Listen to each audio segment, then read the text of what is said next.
eu sou a Lilian e hoje nós vamos terminar o nosso estudo de Êxodo. É importante lembrar que Êxodo ele traz muitos significados para a cultura judaica, mas também para a nossa cultura cristã.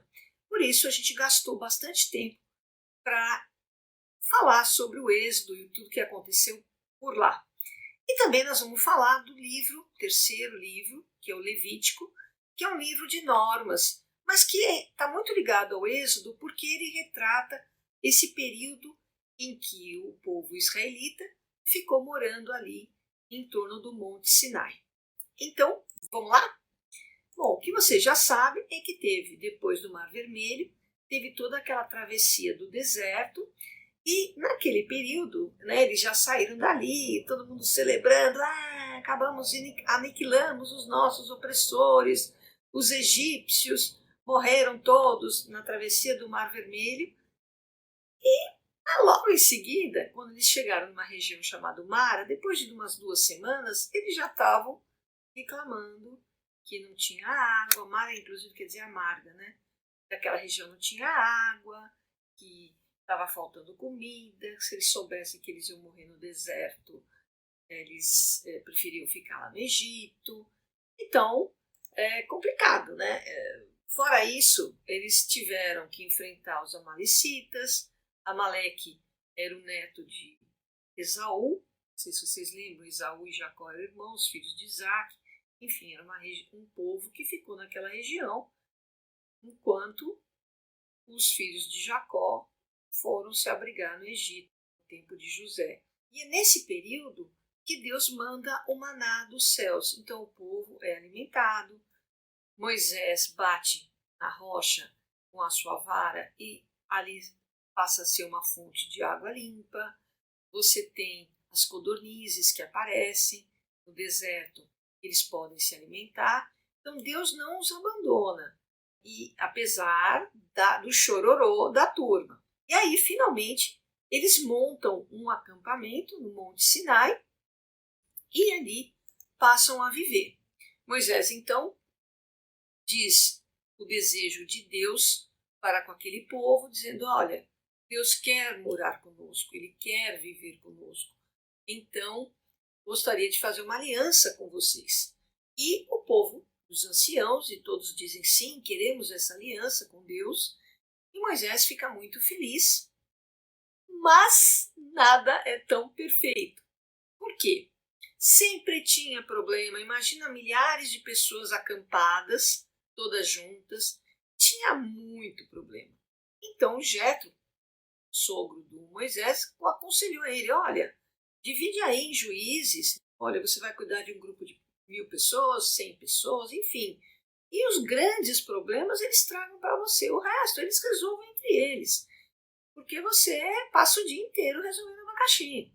E fizeram também leis de convivência, crimes graves, danos morais, danos materiais. Você tinha também as questões de roubo de pertences, roubo de animais, tratamento com as mulheres. Uma série de coisas foram estabelecidas para que eles pudessem conviver em harmonia enquanto estavam acampados na região do Monte Sinai, ali no deserto de Sinai.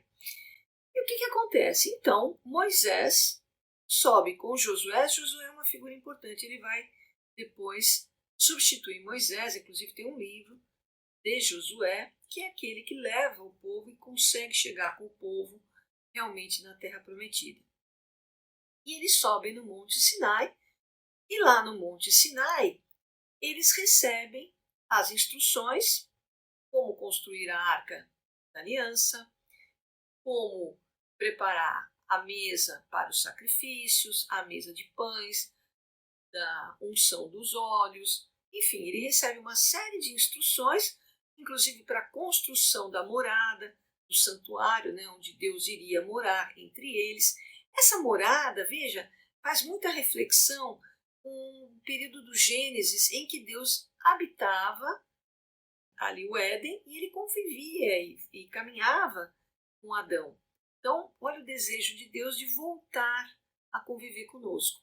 E aí, eles então recebem as 2 tábuas da lei, que foi escrita com o dedo de Deus. Só que eles estão chegando no acampamento e começam a escutar um barulho. Nossa, um alvoroço, será que há uma guerra? Invadiram o acampamento? E quando eles percebem, tem lá a turma pulando e comemorando e cultuando um bezerro de ouro. Gente, olha, bezerro, boi, eles têm uma conotação de força, de fertilidade. Então eles fizeram um bezerro de ouro. Arão permitiu, porque eles começaram a ameaçar. Arão, não, Moisés não volta mais. Já faz 40 dias e 40 noites que Moisés sumiu. Lembrando que 40 é um número muito tempo, né? E Arão então permitiu aquela farra. E Moisés chega lá, mas louco da vida. Aquele povo que não adianta, cabeça dura. E o que acontece? Moisés quebra as tábuas da lei, as 2 primeiras tábuas da lei, né? Destrói tudo, come o rabo do Arão, faz tudo que ele tem que fazer, solta os cachorros. E aí ele chama todos os filhos da tribo de Levi e ele sai matando todo mundo que estava nesse culto, todo mundo que estava comemorando. Foi um sacrifício de sangue de muitos irmãos, um fraticídio, tá? Mesmo assim, ele fica numa situação de não ter o que dizer, né? Aquele povinho difícil, Deus ficou bem chateado e Moisés então começa jejum e penitência e pedindo e rogando a Deus a reconciliação. O povo assustou, ficou muito nervoso, mas Deus é misericordioso, né, gente? Então, a reconciliação se dá porque Deus decide se reconciliar com aquele povo. E nesse processo, eles vão preparar tudo conforme Moisés havia instruído. Né? Os tecelões vão fazer as roupas dos sacerdotes, os artífices vão preparar todo o material para fazer a arca da aliança, a tampa da arca que tem os querubins, e ali os querubins significam os anjos que tomam conta, são os guardiões daquela arca da aliança. Enfim, as mesas e a própria morada de Deus é preparada nesse período de 1 ano. Em 1 ano, então, a morada, os utensílios ficam prontos e Deus, então, passa a habitar. De que forma? Ele habita na forma de nuvem durante o dia e à noite na forma de fogo, para que a tenda fique iluminada. É importante deixar isso claro, porque é assim que termina o Êxodo. Deus se reconcilia com este povo sem fé.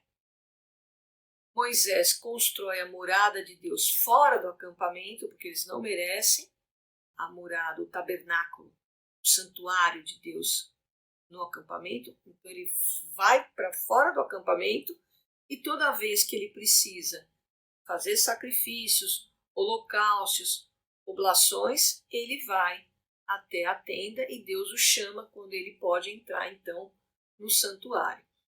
Então é assim que termina a história do Êxodo, tá bom?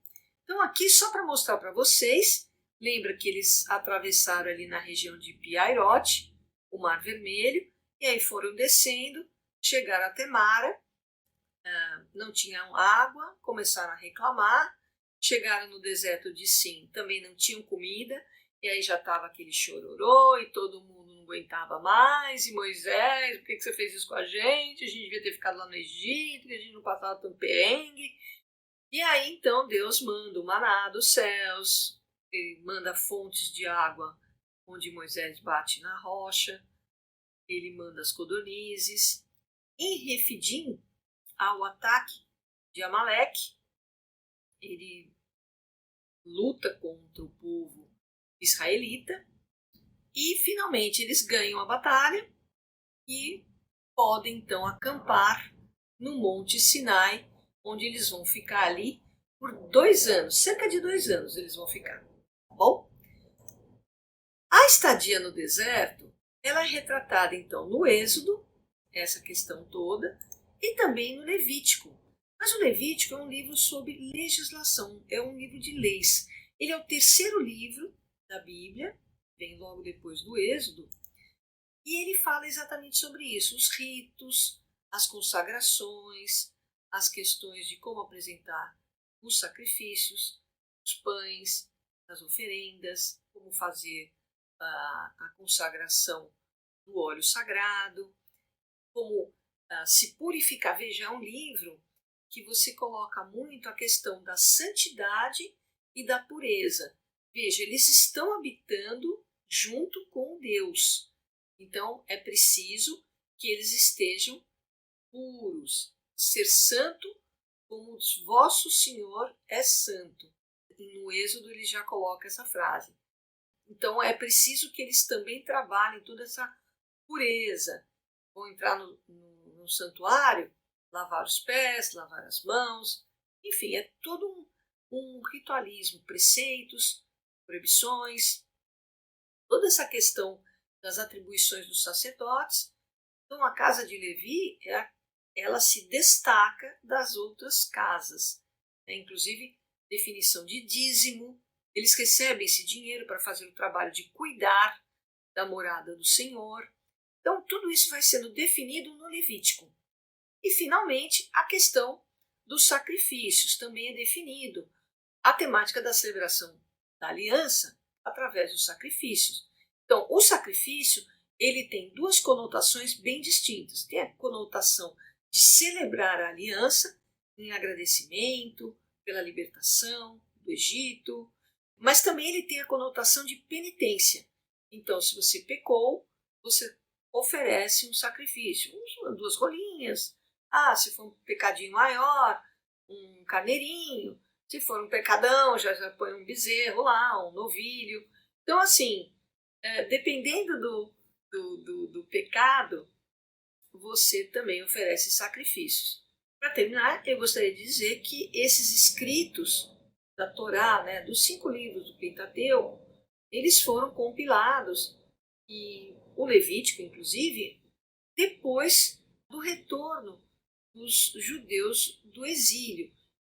Lá para frente a gente vai ver guerras e eles são tomados pelos babilônios, Nabucodonosor, e ficam 50 anos servindo lá na Babilônia. São exilados. Aí a Babilônia perde para os persas e o rei dos persas, que se chama Ciro, ele libera o povo judeu para voltar para suas terras. E aí então todo esse trabalho da classe sacerdotal de recuperar os escritos em hebraico, aramaico, compilar esse material e também passar a escrever as tradições que muitas vezes eram orais. Então, gente, era isso que eu queria falar sobre o livro do Êxodo, e também já aproveitei e falei do Levítico, que na verdade é uma continuação. Fecha então o período em que eles ficam acampados no deserto do Sinai, e depois começa o livro de Números, onde então eles vão continuar a caminhada para a Terra Prometida.